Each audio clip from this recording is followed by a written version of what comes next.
여러분, 오늘은 평범한 일본 주부의 특별한 도전을 담은 사연을 들려드립니다. 한국 쌀의 우수성과 두 나라의 식문화가 어떻게 만나는지, 평범한 주부의 작은 도전이 어떤 변화를 가져오는지 함께 살펴보아요.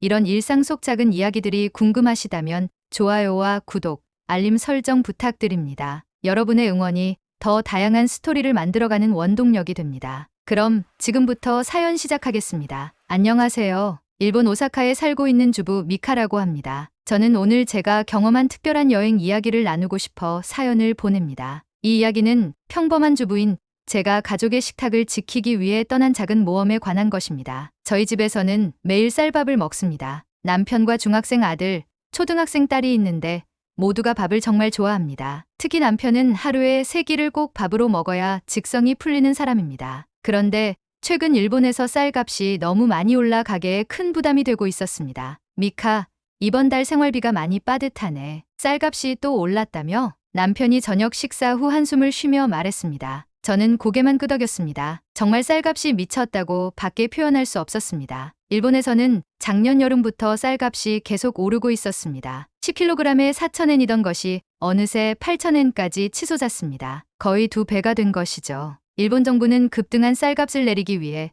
비축미를 연달아 방출했지만 여전히 상황은 나아지지 않았습니다. 저희 가족은 조부모 대대로 농사를 지어왔습니다. 저의 어린 시절 기억 속에는 늘 조부모님의 논이 있었습니다. 하지만 농업 인구 감소와 고령화로 조부모님이 돌아가신 후 그 논은 팔렸고 지금은 그 자리에 아파트가 들어섰습니다. 농사를 짓던 집안에서 자란 저에게 쌀은 단순한 음식이 아니라 가족의 역사와도 같았습니다. 그래서 쌀값이 오를 때마다 마음이 아팠습니다. 어느 날 밤 아이들이 잠든 후 휴대폰으로 SNS를 보던 중 한 게시물이 제 눈에 들어왔습니다. 일본인 여성이 한국에서 쌀을 구입해 일본으로 가져온 경험을 공유한 글이었습니다. 서울에서의 미션은 쌀을 사서 돌아가는 것이었다. 일본에서는 쌀값이 너무 비싸 한국에 온 김에 사기로 했다. 그 글을 읽으며 저는 깜짝 놀랐습니다. 한국의 쌀값이 일본의 3분의 1 수준이라니요.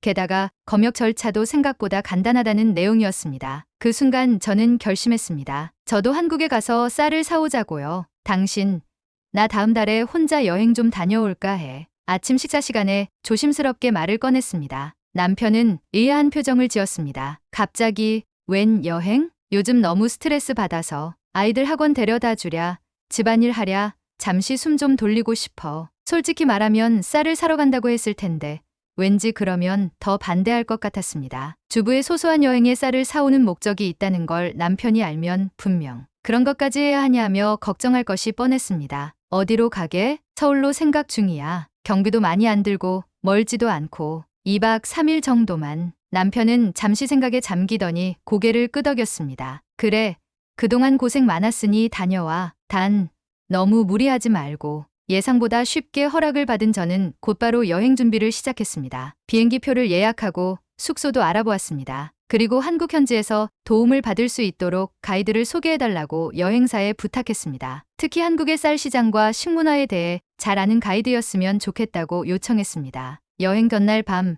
저는 가방을 싸면서 마음이 두근거렸습니다. 이번 여행은 단순한 휴식이 아니라 가족의 식탁을 지키기 위한 소소한 모험이었기 때문입니다. 저는 일본에서 쌀을 담아올 빈 가방도 따로 준비했습니다. 그리고 SNS에서 본 검역 절차에 대한 정보도 꼼꼼히 메모해 두었습니다. 다음 날 아침, 저는 가족들과 인사를 나누고 집을 나섰습니다. 공항으로 가는 기차 안에서 저는 창밖을 바라보며 생각했습니다. 제가 지금 하는 일이 조금은 우스꽝스럽게 느껴졌습니다. 쌀을 사러 외국에 간다니요. 하지만 한편으로는 뿌듯했습니다. 비록 작은 일이지만 가족을 위해 제가 할 수 있는 일을 한다는 생각에 마음이 따뜻해졌습니다. 여러분, 지금부터 K712편 오사카 서울행 항공편 탑승을 시작하겠습니다. 탑승 안내 방송이 들리자 저는 심호흡을 한번 크게 하고 탑승구로 향했습니다. 서울에서의 쌀 구매 미션을 위한 저의 여정이 지금 시작되었습니다. 비행기 안에서 저는 창가에 앉아 구름 위로 펼쳐진 하늘을 바라보았습니다.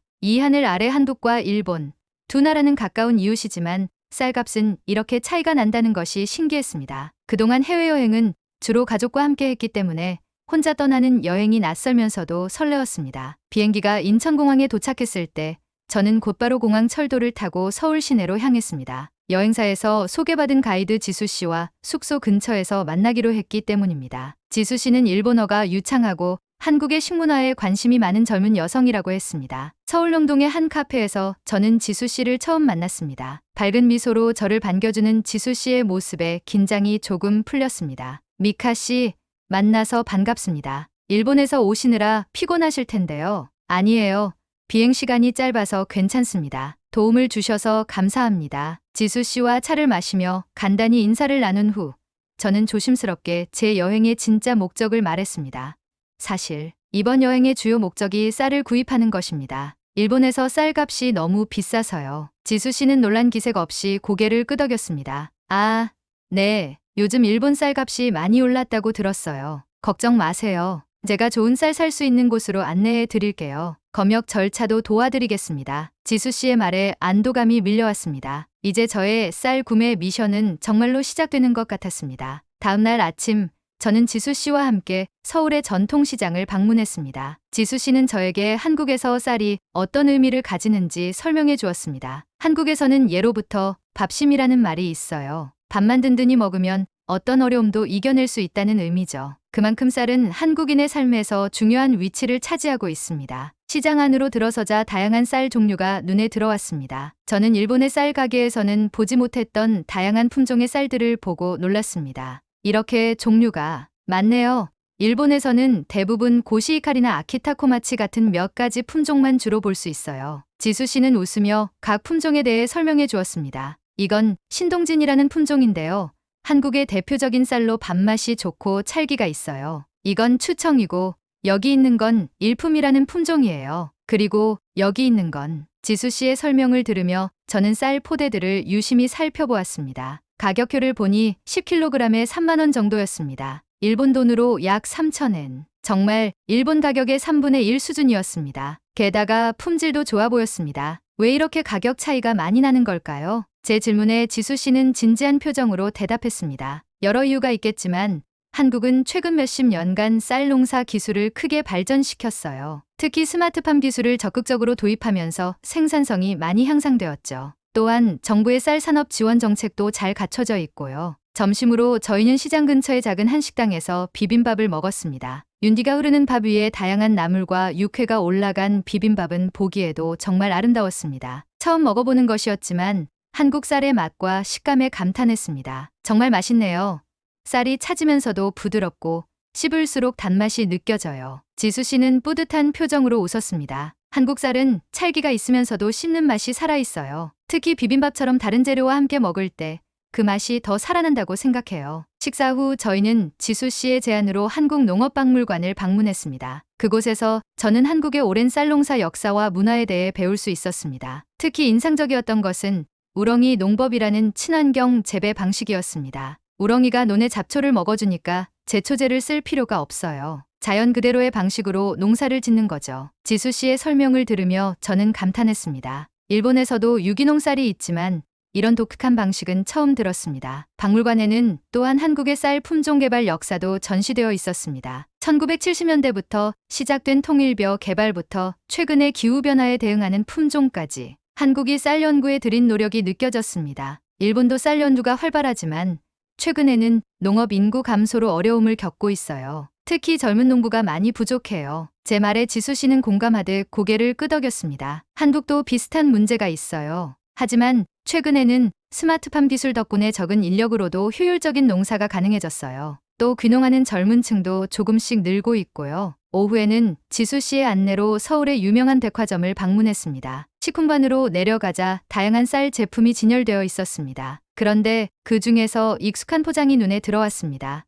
이건 저는 놀라움을 감추지 못했습니다. 백화점 진열대에 일본산 고시이카리 쌀이 판매되고 있었기 때문입니다. 더 놀라운 것은 가격이었습니다. 5kg에 45,000원. 일본 돈으로 약 4,500엔이네요. 일본에서는 지금 이 정도 양이 6,000엔은 넘게 해요. 그것도 쌀값이 폭등하기 전보다도 싸네요. 지수 씨도 의아한 표정이었습니다. 그렇군요. 한국에 수입된 일본 쌀이 일본에서보다 더 싸다니 아이러니하네요. 그 순간 저는 일본의 쌀 시장과 유통구조에 대해 다시 생각해보게 되었습니다. 단순히 생산량의 문제가 아니라 유통 과정에서 발생하는 비용과 정책적인 부분도 영향을 미치고 있다는 생각이 들었습니다. 백화점에서 나와 저희는 대형 마트로 향했습니다. 지수 씨는 저에게 일반 소비자들이 주로 쌀을 구매하는 곳을 보여주고 싶다고 했습니다. 마트에 들어서자 쌀 코너가 넓게 자리 잡고 있었습니다. 다양한 브랜드와 품종의 쌀이 진열되어 있었고 가격대도 다양했습니다. 이곳이 일반 한국인들이 주로 쌀을 사는 곳인가요? 네.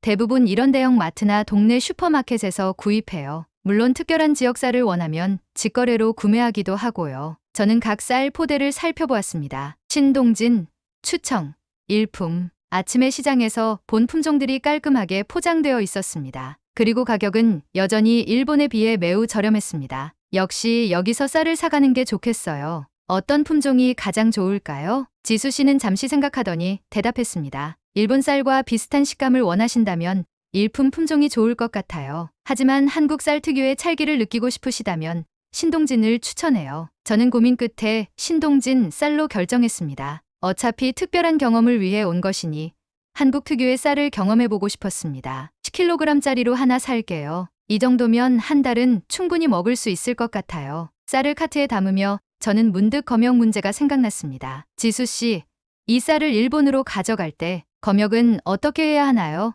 SNS에서 봤을 때는 가능하다고 했는데 지수 씨는 안심시키듯 미소를 지었습니다. 걱정 마세요. 절차가 있긴 하지만 어렵지 않아요. 내일 출국하시기 전에 공항에서 식물검역소에 들러서 신고하면 됩니다. 검역증명서를 받아서 일본에 입국할 때 제출하시면 돼요. 제가 모든 절차를 도와드릴게요. 지수 씨의 말에 안심이 되었습니다. 쌀을 구입한 후 저희는 저녁을 먹기 위해 한 한식당으로 향했습니다. 오늘 하루 동안 한국의 쌀과 식문화에 대해 많이 배웠고 이제 실제로 쌀을 구입까지 했습니다. 내일은 검역 절차를 거쳐 일본으로 돌아가는 일만 남았습니다. 저녁 식사로 저희는 전통 한정식을 주문했습니다. 작은 그릇에 담긴 다양한 반찬들과 함께 밥이 나왔는데 그 밥의 고소한 향기가 정말 좋았습니다. 한국에서는 밥을 어떻게 지어요?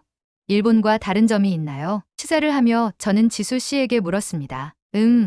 기본적인 방법은 비슷할 것 같아요. 하지만 한국 사람들은 보통 쌀을 조금 더 오래 불리는 편이에요. 그래서 밥이 좀 더 찰진 것 같아요. 또 가끔은 잡곡을 섞어서 먹기도 하고요. 밥 한 숟갈을 입에 넣으며 저는 그 차이를 느낄 수 있었습니다. 일본 밥은 하나하나의 밥알이 살아있는 느낌이라면 한국 밥은 조금 더 부드럽고 찰진 느낌이었습니다. 둘 다 맛있지만 분명 다른 매력이 있었습니다. 식사를 마치고 호텔로 돌아오는 길에 지수 씨는 저에게 내일의 일정을 설명해 주었습니다. 내일은 아침 일찍 호텔에서 만나서 함께 공항으로 가요. 검역 절차가 있으니 출국 3시간 전에는 공항에 도착해야 해요. 네, 알겠습니다. 정말 고맙습니다. 지수 씨, 덕분에 많은 것을 배웠어요. 호텔 방으로 돌아온 저는 침대에 앉아 오늘 하루를 돌아보았습니다. 쌀이라는 작은 곡식을 통해 한국과 일본의 문화와 경제, 농업 정책까지 생각해보게 된 하루였습니다. 그리고 무엇보다 제가 구입한 한국 쌀이 우리 가족의 식탁에 오를 생각을 하니 설렜습니다.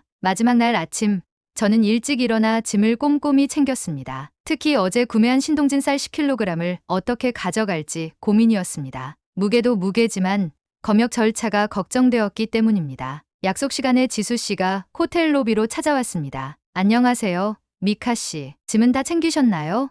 오늘은 검역 절차가 있으니 서두르는 게 좋을 것 같아요. 네, 다 준비했어요. 근데 이 쌀을 어떻게 들고 가야 할지 걱정이네요. 생각보다 무거워요. 지수 씨는 웃으며 손수레를 가리켰습니다. 걱정 마세요. 제가 이것도 준비했어요. 공항까지 이걸로 옮기면 편할 거예요. 저는 감사한 마음으로 지수 씨의 도움을 받아 쌀을 손수레에 실었습니다. 택시를 타고 공항으로 향하는 동안 지수 씨는 검역 절차에 대해 자세히 설명해 주었습니다. 한국에서 쌀을 가져갈 때는 식물검역 증명서가 필요해요. 공항에 도착하면 먼저 출국장 근처에 있는 식물검역소에 가서 신고를 하고 검사를 받아야 해요. 검사에 통과하면 증명서를 발급받을 수 있어요. 그 다음에는 일본에 입국할 때 그 증명서를 검역소에 제출하면 됩니다. 절차가 복잡하네요. 혹시 통과하지 못하면 어떻게 되나요? 걱정 마세요. 정식으로 판매되는 쌀은 대부분 문제없이 통과해요. 단, 포장이 개봉되지 않은 상태여야 하고 일정량 이상은 제한될 수 있어요. 하지만 10kg 정도는 개인 사용 목적으로 인정되니 괜찮을 거예요. 공항에 도착한 후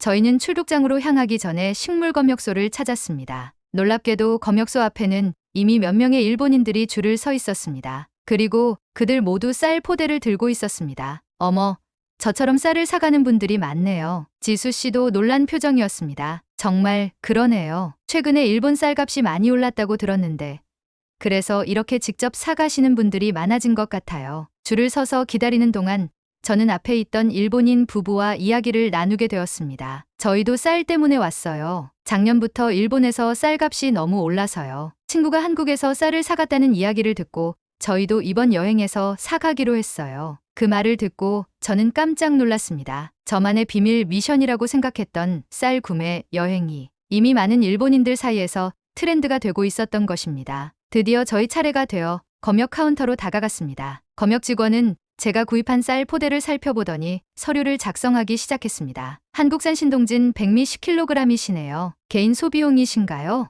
네.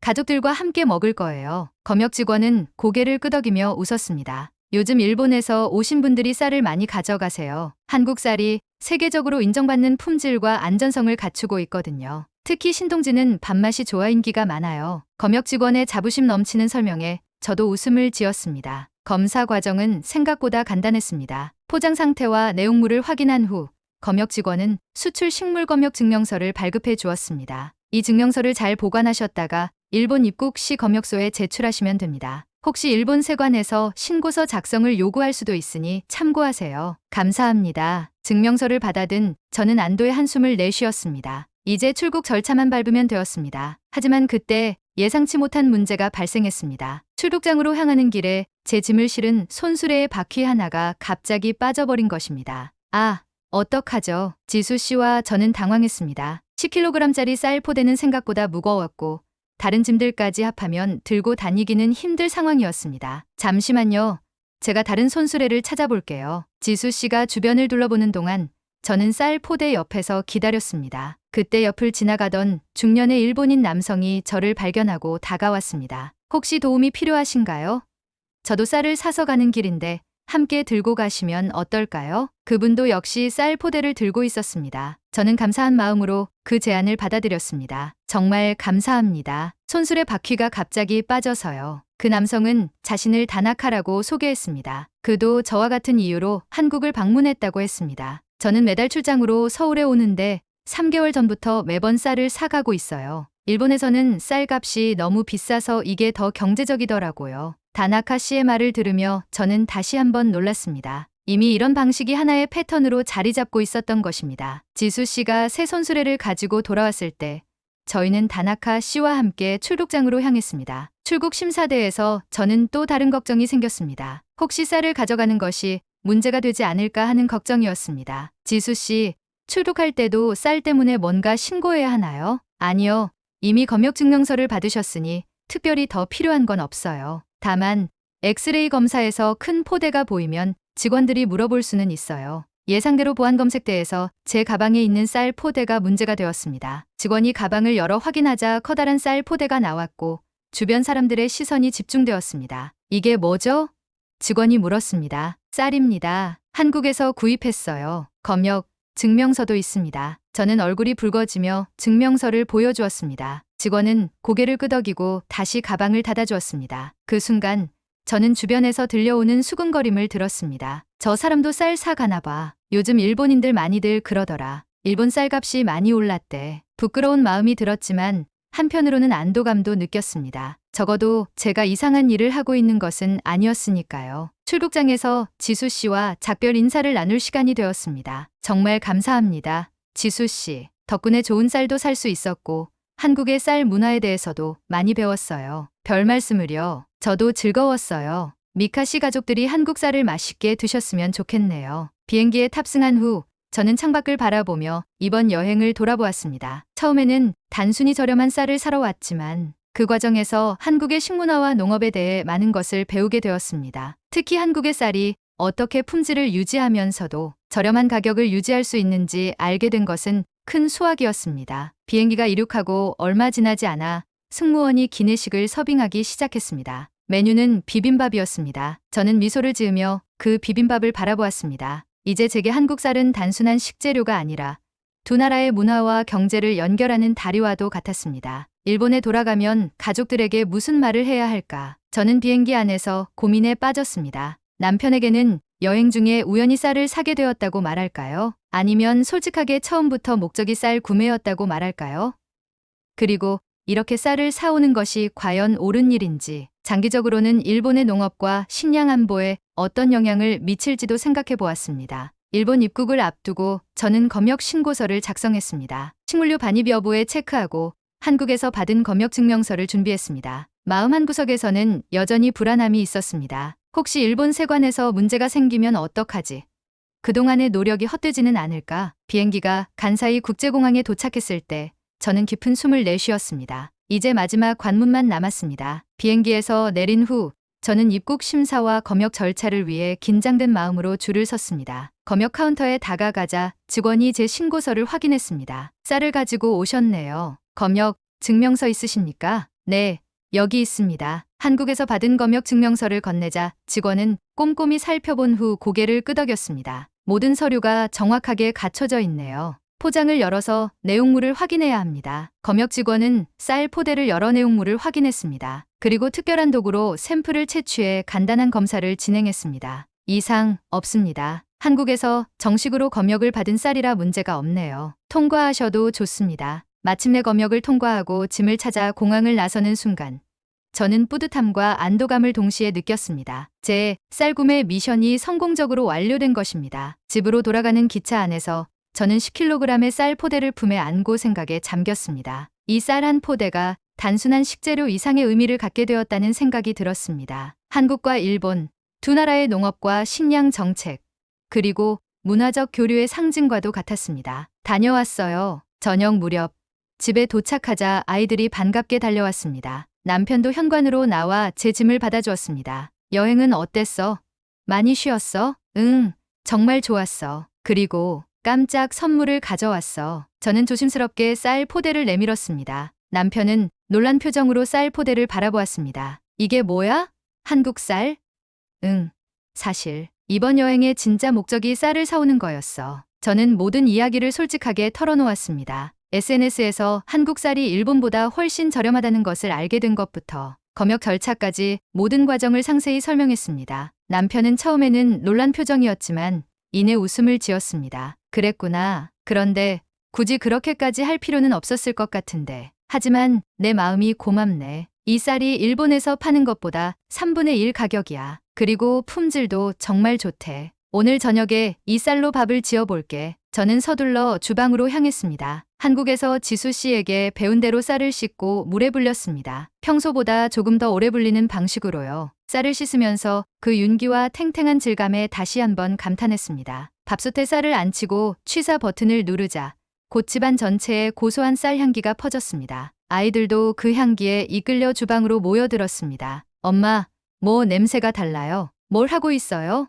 한국에서 가져온 특별한 쌀로 밥을 짓고 있어. 조금만 기다려봐. 드디어 밥이 완성되었습니다. 밥솥 뚜껑을 열자 하얗고 윤기 나는 밥알들이 모습을 드러냈습니다. 저는 조심스럽게 밥을 퍼서 가족들의 그릇에 담았습니다. 자, 이제 맛봐봐. 한국의 신동진이라는 품종이래. 가족 모두 조용히 밥을 한 숟갈 입에 넣었습니다. 그리고 놀란 표정으로 서로를 바라보았습니다. 와, 정말 맛있어요. 딸이 먼저 소리쳤습니다. 응, 찰기도 있고 단맛도 느껴져. 일본 쌀과는 조금 다른 맛이네. 남편도 만족스럽게 고개를 끄덕였습니다. 엄마, 이거 계속 먹을 수 있어요? 아들이 기대에 찬 눈으로 물었습니다. 저는 미소를 지으며 고개를 끄덕였습니다. 10kg이면 한 달은 충분히 먹을 수 있을 테니까요. 그리고 다음에 또 한국에 갈 기회가 있다면 다시 쌀을 사올 수도 있을 것입니다. 저녁 식사 후 저는 한국 여행의 사진들과 함께 쌀 구매 과정에 대한 글을 SNS에 올렸습니다. 한국의 쌀 시장을 방문한 사진, 다양한 품종의 쌀들, 검역 과정, 그리고 마지막으로 가족들이 맛있게 먹는 모습까지, 그리고 짧은 글도 함께 올렸습니다. 일본의 쌀값 폭등으로 가게의 부담이 커져서 한국에서 쌀을 사왔습니다. 한국 쌀은 가격이 일본의 3분의 1 수준인데도 품질이 정말 좋아요. 특히 신동진이라는 품종은 찰기와 단맛이 완벽한 조화를 이루고 있습니다. 검역 절차도 생각보다 간단해서 누구나 쉽게 가져올 수 있어요. 궁금한 점이 있으시면 언제든지 질문해 주세요. 글을 올린 후 잠시 다른 일을 하고 있는데 핸드폰이 계속해서 알림을 울렸습니다. 제 게시물에 많은 사람들이 댓글을 달고 있었습니다. 저도 지난달에 한국에서 쌀 사왔어요. 정말 가성비가 좋더라고요. 검역 절차가 어렵지 않나요?